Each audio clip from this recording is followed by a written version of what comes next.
तो नमस्कार सभी को। मेरा नाम अंजलि सिंह है और आपका स्वागत है सेशन विद सिंह में। जैसा कि आप सभी जानते हैं, माँ बनना हर लड़की का सपना होता है, लेकिन कई बार कभी मेडिकल इश्यूज से, कभी किसी इश्यूज से लड़कियां इस सपने को साकार नहीं कर पाती हैं। लेकिन हमारे फील्ड में, आज की आधुनिक दुनिया में, इस सपने को भी साकार करने की एक सुविधा उपलब्ध है। इसी कड़ी में आज हम जुड़ने वाले हैं बलिया की मशहूर, बनारस की मशहूर और मऊ की भी मशहूर doctor Ekika ma'am. Thank you ma'am, first of all, कि आपने ये समय दिया हमें। और आपसे आज जुड़ेंगे हम लोग, किसी 2-3 टॉपिक्स पर डिस्कशन करेंगे। पहला है आईवीएफ, दूसरा प्रेगनेंसी, और आपसे जानना चाहेंगे कि क्या चैलेंजेस हैं आपके as a doctor, lady doctor in the field. Okay, तो फर्स्ट ऑफ ऑल मैम, हम चाहते हैं कि हमारी ऑडियंस को आप आईवीएफ का इंट्रोडक्शन बस दे दें। ओके, तो आईवीएफ का मतलब होता है, अगर मैं साइंटिफिकली बताऊं, it is called in vitro fertilisation. Okay, in vitro fertilisation का मतलब होता है, विट्रो का मतलब होता है outside the body, and fertilisation का मतलब होता है एग और स्पर्म को मिलाना। So that is in vitro fertilisation. And जो बॉडी के अंदर जो प्रेगनेंसी रुकती है, जैसे जब, अगर मैं आपको लैंग्वेज में बोलूं, अंडा और बीज जो मिलते हैं और बच्चा बनता है, that is called in vivo. Vivo मतलब शरीर के अंदर। सो आईवीएफ का सिंपल वर्ड ये है, इन विट्रो फर्टिलाइजेशन।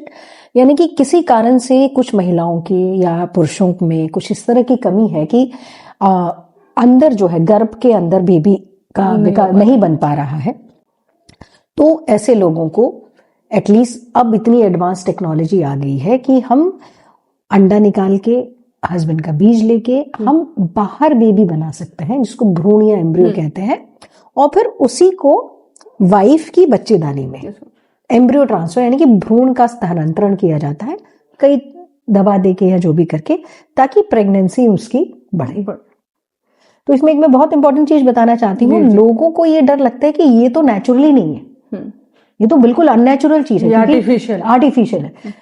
तुमको शायद पता नहीं होगा बेटा, क्या है कि जो पहले हमारे डॉक्टर थे, डॉक्टर सुभाष जी चक्रवर्ती, जिन्होंने फर्स्ट टाइम आईवीएफ बेबी, जिसका नाम दुर्गा रखा गया था, इंडिया में हुई थी। इनफैक्ट पूरी दुनिया की जो पहली बच्ची है, उसका नाम है लुइस ब्राउन। वो 1978 में इंग्लैंड में हुई। उसके ठीक 1 महीने बाद हमारे यहाँ हुई। अंतर देखो दोनों जगह पे, उनको नोबेल प्राइज मिला और हमारे डॉक्टर को गवर्नमेंट ने, समाज ने जीना माहौल कर दिया कि उस डॉक्टर को सुसाइड करना पड़ा। That's the story. I mean, हम लोग आज भी पढ़ते हैं, हमको दुख होता है कि उसने आधुनिक काम दिया, उसने मॉडर्नाइजेशन दिया, उसने एक महिला को मां बनने की शक्ति दी, और आपने उसको डीमन करार दे दिया। He could not go outside अपने केस से, अपनी मतलब पेपर को प्रेजेंट करने के लिए। जॉब से उनको हटा दिया गया। समाज में ही वॉज टोल्ड कि आपने, मतलब जैसे जो ये गलत भ्रांतियां बनी हुई हैं। सो अदरवाइज शायद वो पहले साइंटिस्ट होते, क्योंकि उन्होंने इंजेक्शंस का यूज किया था, जो कि एडवर्ड ने नहीं किया था। तो शायद आईवीएफ की आप ये कह सकते हो कि पहली उत्पत्ति हमसे हुई। पर अनफॉर्चुनेटली, जो आपने कहा, ये मिथ्स के कारण, अनअवेयरनेस के कारण, सोशल टैबूज के कारण जो है, आपने एक खूबसूरत चीज को निगलेक्ट कर दिया। तो मैम, ये कॉमन मिथ क्या है आपके हिसाब से, कि जिसकी वजह से आज भी लोग उभर के नहीं आ रहे? कॉमन मिथ कि अरे आईवीएफ तो ये तो नकली चीज है, ये तो अंडा और बच्चा पता नहीं कैसे है, कहाँ का है। सो आपके थ्रू मैं सबको बताना चाहती हूँ, IVF is assisted reproductive technology. यानी कि हम असिस्ट करते हैं। हम क्या असिस्ट करते हैं? जो अंडा, जो कि आपका ही होगा, जो बीज जो आपके हस्बैंड का है, किसी कारण से दोनों मिल नहीं पा रहे हैं ट्यूब में, बच्चा नहीं बन पा रहा है, तो उन दिनों को बाहर निकाल के हम सिर्फ मिला दे रहे हैं।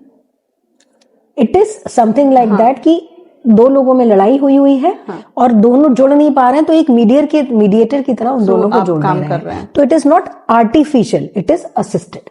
That is what I want to say. दूसरा मिथ कि बच्चा 9 महीने ट्यूब में बनता है। आईवीएफ का मतलब test tube baby.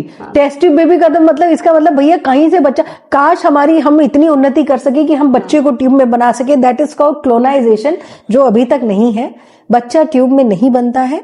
Baby particular size का, जब भ्रूण 5 दिन का हो जाता है, तो वो महिला के गर्भ में डाल दिया जाता है। तो 9 महीने बेबी जो है वो महिला के गर्भ में ही होता है।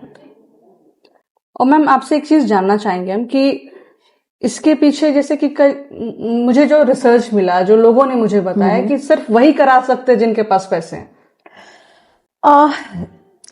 मैंने 2016 में जनवरी में फर्स्ट बैच आईवीएफ का किया था and I had 12 patients in that.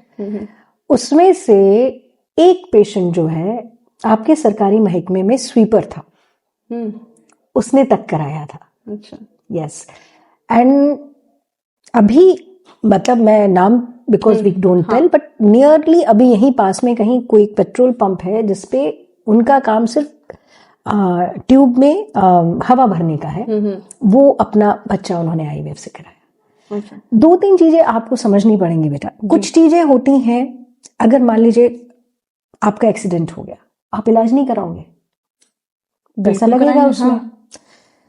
Heart की कोई बीमारी हो गई, इलाज कराओगे, ऑब्वियस पैसा लगेगा। टांग टूट गई, इलाज कराओगे, पैसा लगेगा। तो फिर इस चीज को ये क्यों समझा जाता है? ये तो आपकी बीमारियों का इलाज करे। वी आर मेकिंग, हम तो जन्म की उत्पत्ति कर रहे हैं। तो फिर मेनी टाइम्स मैं ये नहीं कहूंगी कि पैसा नहीं लगता है। यस, पैसा लगता है, लेकिन फिर उसके अलावा कोई दूसरा तरीका नहीं है। हाँ।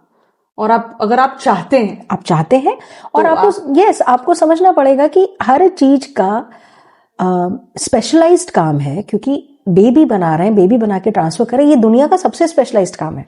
सारे कामों को हटा के वी आर क्रिएटिंग लाइफ। तो उसके अंदर जो टेक्नोलॉजी लगती है, टेक्निक्स लगती हैं, जो लैब्स होती हैं, उनके एक्सपेंस तो गिरेंगे ही गिरेंगे।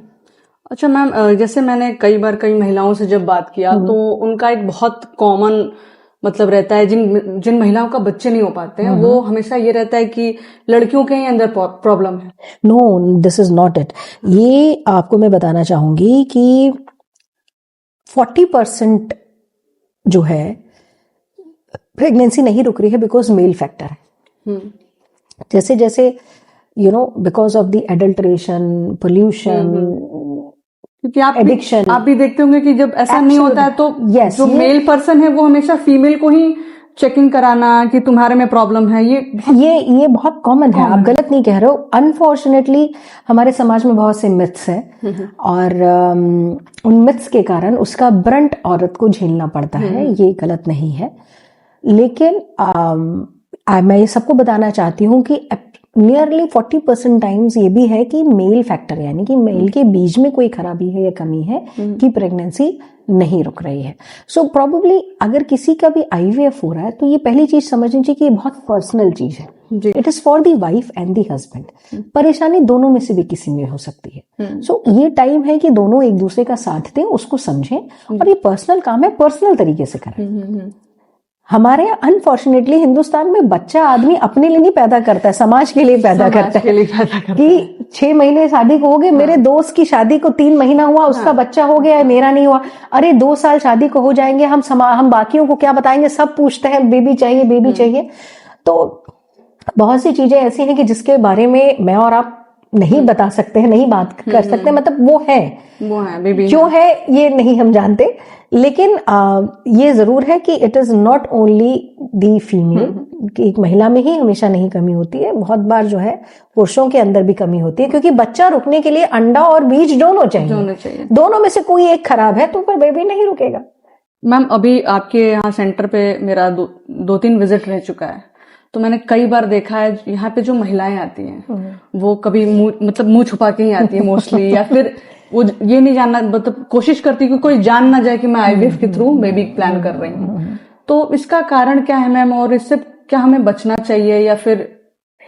ये बहुत इंडिविजुअल परसेप्शन है। ये मैं इसके बारे में कहना चाहूंगी कि क्योंकि समाज में इतनी भ्रांतियां फैली हुई है कि जब वो पहला डॉक्टर जिसने इतना बड़ा काम किया उसको डेमन बोल दिया गया, उसे सुसाइड कर लिया, तो आप सोचो वहां से लेके अभी तक हम में बहुत बदलाव नहीं आया, लेकिन हिम्मत आ गई है कि हम काम करा सके।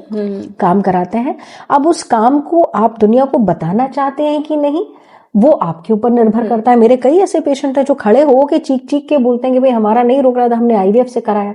कई ऐसे मरीज हैं जो कहते हैं कि मैम हम चाहते हैं कि अब आप हमारा मतलब हम ये अपने तक रखना चाहते हैं। So getting a baby I feel is a personal thing. अब वो बच्चा आपका कैसे भी रुका वो आपकी पर्सनल चीज है। आप उसको बताते हैं तो भी सही है, नहीं बताते हैं तो भी आपकी मर्जी है। ये तो है मैम। तो मैम आपसे एक पर्सनल चीज था, क्वेश्चन पूछिए। मेरा हाँ। कि आपने ये फील्ड क्यों चूज किया? क्योंकि जब आपने मुझे याद है कि मैंने जब आपके बारे में पढ़ा तो आपने तब चूज किया था जब मुझे लगता है कोई जानता भी नहीं था। जानता नहीं था। तो इतना challenging field. It was tough जब मैंने 2015 में डिसाइड किया, बिकॉज मेरी क्वालिफिकेशंस थी, मैं जर्मनी से अपना कोर्स करके आई थी, and then I was in Gangaram with the head, जो वहाँ के आज भी हेड हैं, वर्ल्ड रिनाउंड है, उनके साथ थी। वट आई रियलाइज कि जो हमारे पूर्वांचल के एरिया के जो लोग हैं तो बहुत सीधे हैं, अनअवेयर्ड हैं। हाँ। जब इनको बड़े शहरों में जाना पड़ता है जैसे Delhi, Bombay, Lucknow, they feel lost. उन्हें समझ में नहीं आता है कि कहाँ क्या करा है, पहली चीज। दूसरी चीज, आप एक बात बताइए, किसी काम के लिए आप जाएंगे, जाने आने का खर्चा, वहां रहने की चीजें, उनका बहुत टाइम, बहुत पैसे। कितनी बार तो मेरे पास पेशेंट ऐसे आए हैं कि वो 1-2 साल तक काम करा रहे हैं, उनको यही नहीं पता कि वो क्या करा रहे हैं, और रिजल्ट भी नहीं आ रहा। तो मुझे ये लगा कि एटलीस्ट जब मेरे पास नॉलेज है, मेरे पास उसकी क्वालिफिकेशंस हैं और मैं उन चीजों को जानती हूँ, तो मैं वही चीज उनको उनके घर के पास क्यों ना दूं। कम से कम they can connect, they connect to us. अब यहाँ जो भी हमारे यहाँ डॉक्टर्स हैं या जो भी स्टाफ है, वो उनके अपने जैसे हैं। हाँ। तो उनको आके अपना सा लगता है, दे डू फील लॉस। कभी आके गुस्से में लड़ते भी हैं, कभी आके अपनी परेशानी भी बोलते हैं। सो इन सब चीजों ने हिम्मत दी कि health should reach the community, community should not come to health. You should step up. We will be best, not only in private setup, even in government setup, if we can reach the community. Community should be reached. Community should not have कि हम यहाँ जाए, यहाँ जाए, यहाँ जाए। हम पहुंच जाते हैं, पहुंचना चाहिए। और अब इवन टियर 3 सिटीज में भी I think at least for Sharda Narayan hospital, मैं जरूर बताना चाहूंगी, इवन दो हम ये कहने के लिए टियर 3 सिटी है मऊ, लेकिन हमारे यहाँ वो सब फैसिलिटी हैं जो आपको दिल्ली और बॉम्बे में या किसी भी बड़े शहर में मिलेगी। And that is what is called तरक्की, and that is what is called the right thing, treatment under one roof. तो ये सब सोचते हुए, एंड देन जब वो पेशेंट्स मेरे पास आते थे परेशान, क्लूलेस, नहीं समझ में आ रहा है, बहुत खर्च भी हुआ है, और सारी चीजें जब जोड़ते थे, तो इन सब चीजों ने भी एक कहा कि यहाँ नीड है, जरूरत है। एंड यकीन मानो बच्चे, मैं हर महीने कम से कम 40 से 50 लोगों का एम्ब्रियो ट्रांसफर, भ्रूण स्थानांतरण जो है वो हम लोग करते हैं, मोर देन दैट। अच्छा, आपने भ्रूण की बात की मैम, तो बलिया में या फिर आप पूरे पूर्वांचल में देखेंगे कि इसका रेशियो थोड़ा है, अभी भी है इन प्रेजेंट टाइम। तो आप इसको कैसे देखती हैं, भ्रूण हत्या को मैम? दिस इज, मेरे हिसाब से तो I tell all of them कि देखो, अगर आप किसी का मर्डर करते हो तो 302 का आपके ऊपर मुकदमा आता है। आपके घर में आपका बेबी है और अगर आप उसको नहीं रख रही हो तो it is equivalent to murder, तो you will be charged for murder. Because मैं बहुत सख्त हूँ इस मामले में, मेरे हिसाब से ये चीज बिल्कुल बिल्कुल गलत है। और कुछ भी आप गलत करते हैं, I am quite spiritual also, मुझे बहुत विश्वास है ऊपर की पावर पे, ऊपर वाले की पावर पे। सो आई ऑलवेज टेल देम कि बेटा कोई काम ऐसा ना करो कि ऊपर वाले के सामने खड़े ना हो सको नजरें मिला के। सो ये गलत है। दुनिया चांद पे पहुंच गई, चांद के आगे मार्स पे पहुंच गई। ट्रंप जो है पता नहीं कहीं 3rd वर्ल्ड वॉर ना ला दे। अब लड़का और लड़की का टाइम खत्म। मतलब ये चीज, अब हम लोगों को इस चीज से बाहर निकलना चाहिए, तभी हम अपने आप को एडवांस कहेंगे या हम अपने आप को ये कहेंगे कि हम तरक्की कर रहे हैं। जब तक हम इस चीज पे पड़े रहेंगे कि हाँ लड़का लड़की लड़का लड़की, तब अभी हमारी मानसिकता बहुत पीछे है और हमें इससे बाहर निकलना चाहिए। जबकि इतना ज्यादा पॉपुलेशन है इंडिया का, उसके बावजूद भी तो मैम आप फ्यूचर ऑफ आईवीएफ क्या देखती हैं इंडिया में? Future of IVF, according to you? Future of IVF is very upcoming, क्योंकि इसमें खाली आप उन लोगों को नहीं मदद करते हैं जिनके बच्चे नहीं हो रहे हैं। वी हैव पेशेंट्स, मैंने अभी किया एक पेशेंट का, हर एज इज 45, 22 साल के उनके बेबी की डेथ हो गई किसी एक्सीडेंट पे। Now she has no one. तो अकॉर्डिंग टू इंडियन लॉ, कोई भी फीमेल जिसकी उम्र 50 साल तक है, आप उनका कर सकते हैं। अच्छा। हस्बैंड की एज 55 साल तक है। इसमें लॉ भी होता है क्या? यस, 2021 में लॉ पारित हुआ था, 23 में इम्प्लीमेंटेशन में आया। So there are things which should be done, which should not be done. Like female age अगर 50 से ऊपर है तो उनका आईवीएफ नहीं कर सकते हैं, आदमी की उम्र 55 से ऊपर है तो नहीं कर सकते हैं।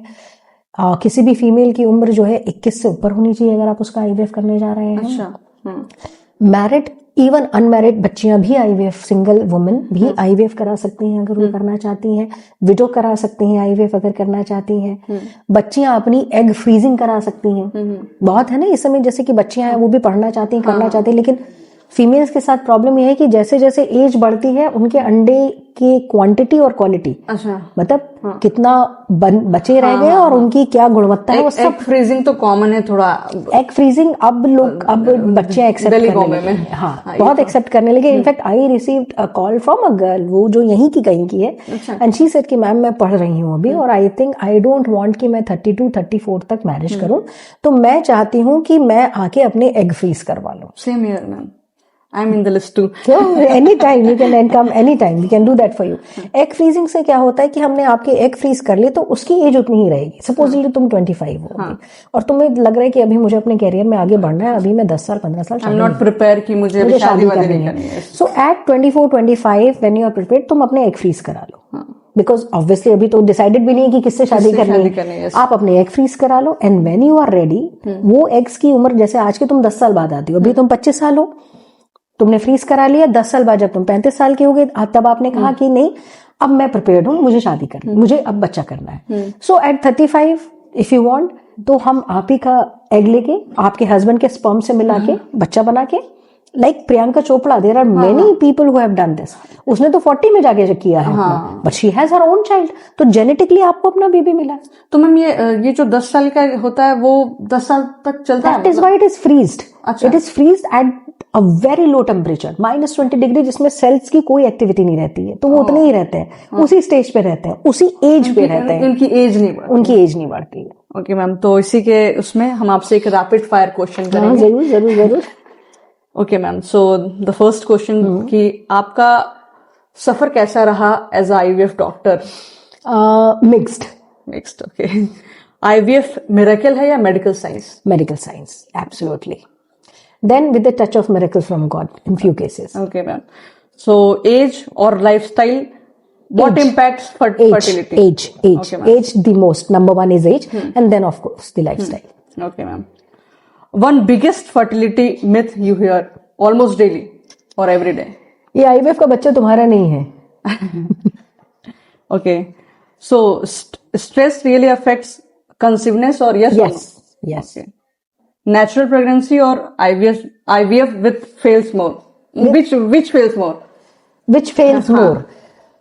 Equivalent, both. Okay, so late marriage और नहीं, ये छोड़ देते हैं मैम, ये मेरे लिए था, लेकिन उसको अपने लेट मैरिज और egg freezing, so it's egg freezing. ये मेरे लिए आपने आंसर कर दिया है। तो आप ये बताइए मैम कि वन थिंग, ऐसा एक चीज बताइए जिसमें जो कपल्स हैं मोस्टली ज्यादा सर्च करते हैं, गूगल करते हैं उस चीज के बारे में जब उनके पास बच्चा नहीं होता है खुद का। सिंपल, वो यही डालते हैं, बांझपन या आईवीएफ। बांझपन के क्या कारण है ये डालते हैं, नहीं तो वो आईवीएफ डालते हैं। ओके मैम, तो एक एडवाइस आप बताइए एज अ डॉक्टर जो हर कपल को फॉलो करना चाहिए। Yes, this is a big thing जो मैं बताना चाहूंगी। देखिए, आपको बच्चा रुकना is a natural process, because पूरी दुनिया works on that, because God has made you work on that. जानवर, पेड़ पौधे, इंसान सब रिप्रोड्यूस करते हैं, तो बच्चा रुकना इज अ नॉर्मल थिंग। अगर आप शादी के बाद दोनों लोग संबंध बनाते हैं, इकट्ठे हैं, साल भर साथ में रह रहे हैं, संबंध भी बन रहा है और प्रेगनेंसी नहीं रुकी है, तो एक बार आपको कंसल्ट करना चाहिए, बिकॉज इन 1 ईयर अगर आप लोग साथ में रह रहे हैं, संबंध बना रहे हैं, तो 85% लोगों की प्रेगनेंसी रुक जाती है। एंड अगेन 2 साल के अंदर 96% पीपल विल कंसीव, बशर्ते वो साथ रह रहे हैं। साथ रहने का मतलब I really want to tell, because there is a definition. साथ रहने का मतलब है कि अगर पति पत्नी इकट्ठे मतलब संभोग करते हैं या संबंध रखते हैं, एक हफ्ते में एटलीस्ट 2 से 3 बार, this is the minimum frequency which is required, 3 to 4 times अगर साथ रहते हैं, तो उनके 1 साल में 86% के बच्चे रुक सकते हैं और 2 साल के अंदर 96% लोगों के बच्चे रुक जाते हैं। और अगर ये 2 साल के बाद भी नहीं रुक रहे हैं, तो at least wait for these 2 years, और फिर आप अपना एक बार किसी भी गायनोकोलॉजिस्ट, क्वालिफाइड गायनोकोलॉजिस्ट जो कि इनके बारे में काम करते हैं, वहां एक परामर्श करके देन यू कैन स्टार्ट कि क्या ट्रीटमेंट है, क्यों नहीं रुक रहा है। एंड जरूरी नहीं कि सबका आईवीएफ करना पड़े, but you should get yourself investigated. Okay ma'am, पहली चीज। Second thing, if female age is more than 35, because अभी मेरे पास एक पेशेंट आए, उनमें उनकी वाइफ की एज 38 है, उनकी शादी को सिर्फ 1 ही साल हुआ है।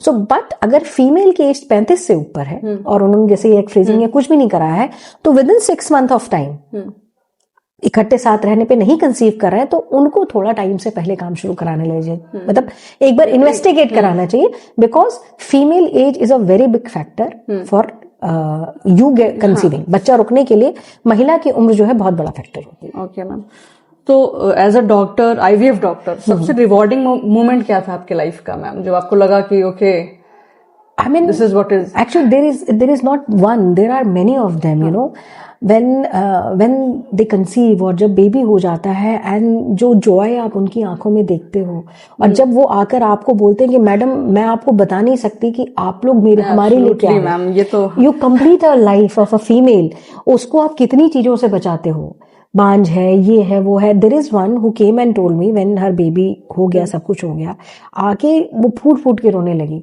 उसने मुझे कहा मैडम मेरे घर में कोई फंक्शन होता था, मुझे कमरे से बाहर नहीं निकलने दिया जाता था, मैं बाकी किसी के बच्चों को छू नहीं सकती थी। अच्छा, तो आपने मुझे उस जिल्लत से आजाद किया, आज मेरा पूरा परिवार मेरे साथ खड़ा हुआ है और मैं आज रानी बन के कहीं भी कुछ करती हूँ। तो that is what makes you feel कि यार आप किसी की जिंदगी बदलते हो। एंड टू आवर डिसमे हमारे यहाँ महिला और शादी का बेसिकली एक ही मतलब होता है कि भाई बच्चे दे और घर का ध्यान रखें। yes, तो अगर आप उनकी जर्नी में उनका सारथी बन सकते हो तो आपको मैम आपका पहला केस याद है, मतलब कैसा रहा होगा फर्स्ट मोमेंट? मुझे लगता है कि एक्चुअली फर्स्ट टाइम 2016 में हमने किया था, तो 12 पेशेंट्स थे जिनके हमने आईवीएफ किए थे।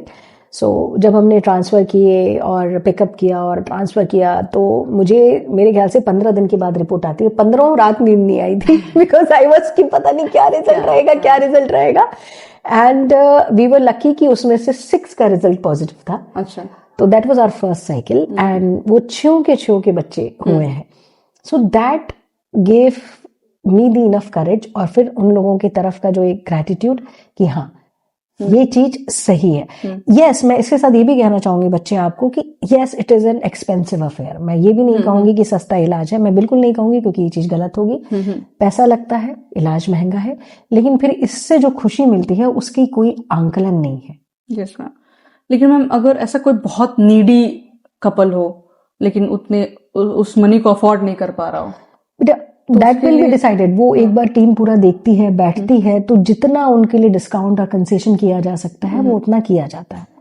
वो यहाँ करते भी हैं, बहुत से मरीजों का करते हैं। See we are doctors, we are here to do good for you, but then fortunately unfortunately आपको भी समझना पड़ेगा हर चीज को करने का एक कॉस्ट गिरता ही गिरता है।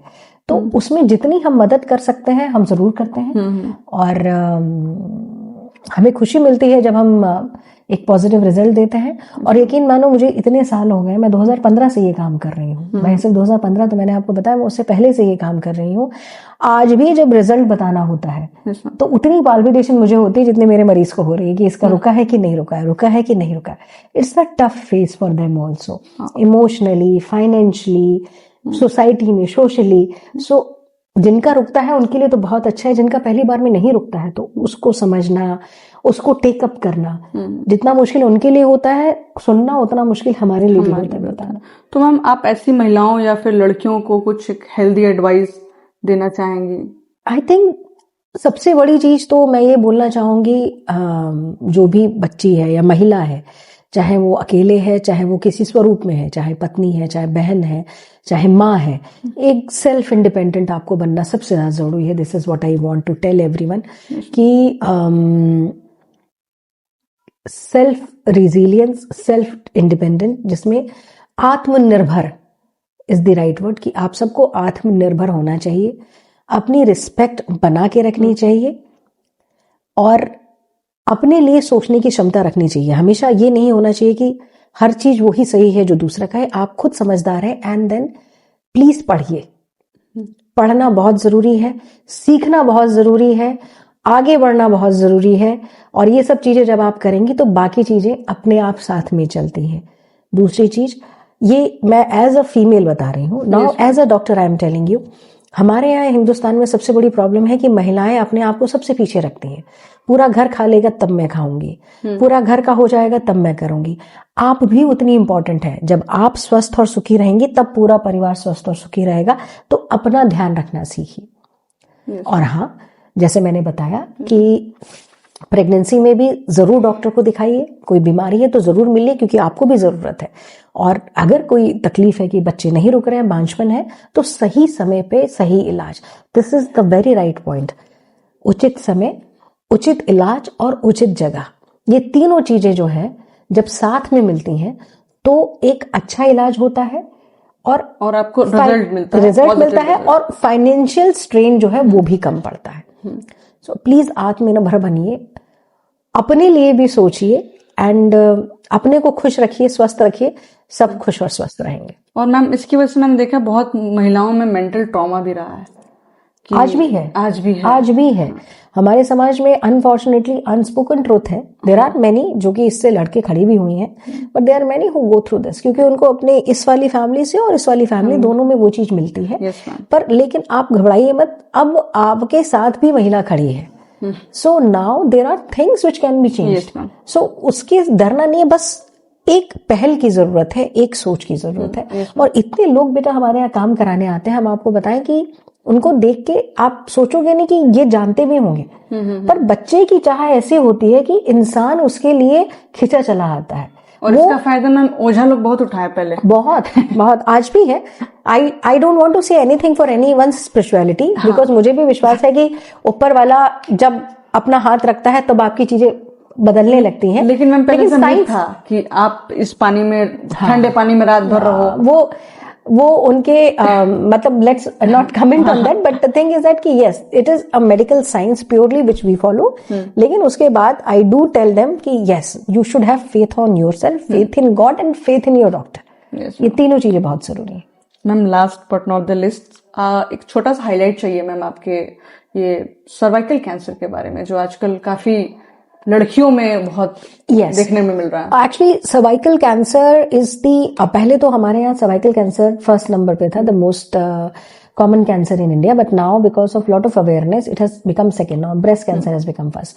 सर्वाइकल कैंसर की अवेयरनेस के लिए सिर्फ दो चीजें बहुत इंपॉर्टेंट है। फर्स्ट इज जो वैक्सीन है that can be taken, and secondly safe sex practices. Safe sex practices का मतलब ये है, I will not comment on the anybody can have sex, there is no problem in that, but safe sex का मतलब है using of contraceptives like condoms and barrier condoms।